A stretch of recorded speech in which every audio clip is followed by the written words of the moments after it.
Kahapon po, sabi ko, ang hamon ni Jesus Nazareno, ating paigtingin ang gawa, hindi lang ang gawi.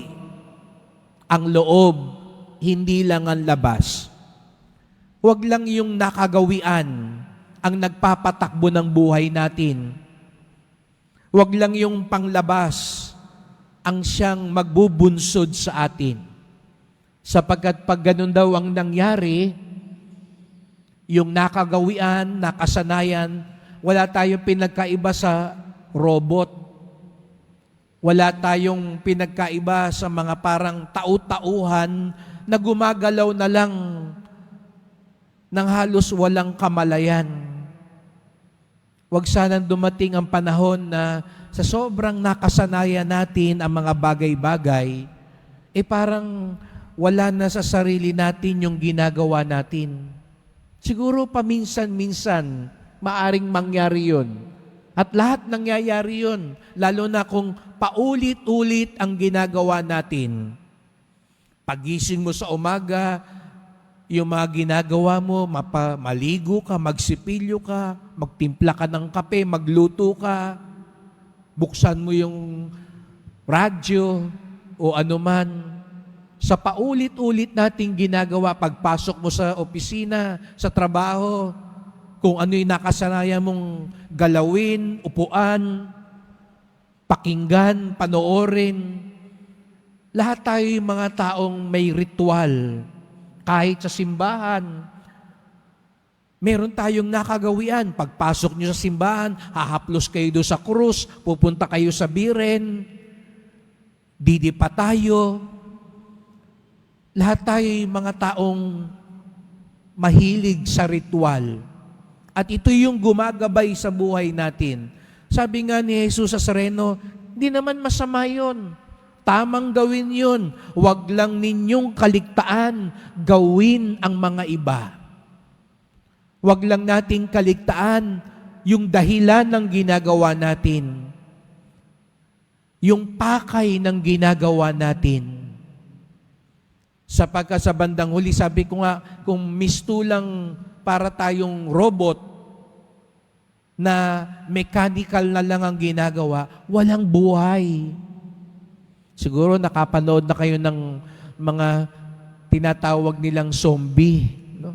Yung zombie, di ba, pag napapanood nyo, gumagalaw, naglalakad, pero parang wala sa sarili nila. Kakain lang, mananakot, susunod, pero wala na yung kalooban nila. Walang buhay.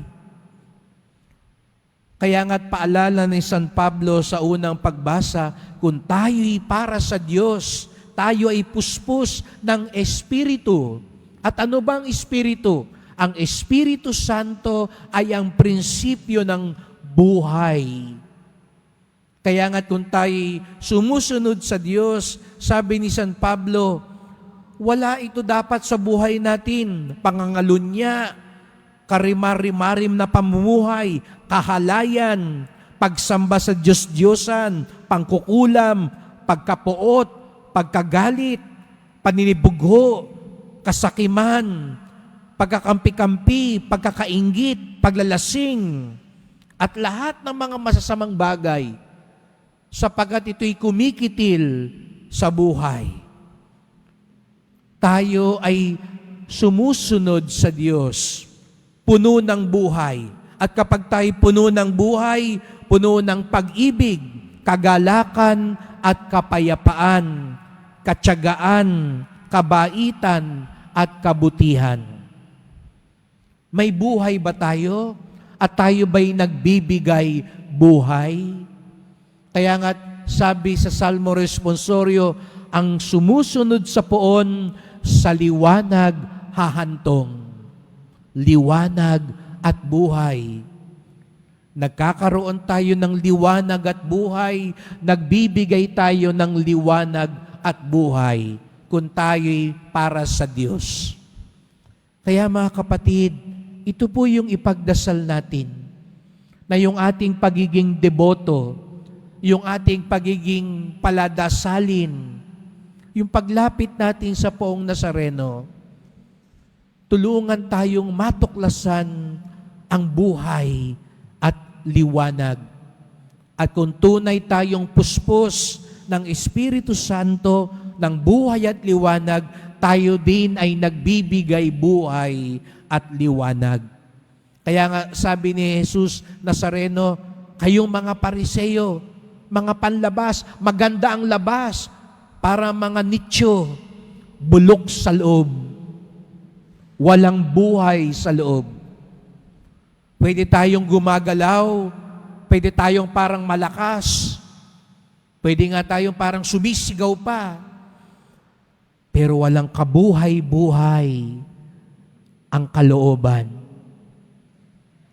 Ang tunay na deboto, ang kalooban niya'y puspos ng buhay at liwanag. Kung kinakain pa rin tayo ng kasalanan, kung iba pa rin ang buhay natin sa labas, sa nangyayari sa simbahan, kung kakaiba pa rin ang ugali natin sa harap ng Nazareno at sa harap ng kapwa natin, kailangan pa natin lubos na tumawag sa Espiritu Santo upang ang kanyang liwanag at buhay ay mapa sa atin. Ang sumusunod sa poon ay sa liwanag hahantong. Nawa tayong lahat tunay na sumunod sa Diyos sa loob at sa labas upang sa gayoy ang liwanag at buhay mag-umpisa sa atin at makarating din sa ating kapwa.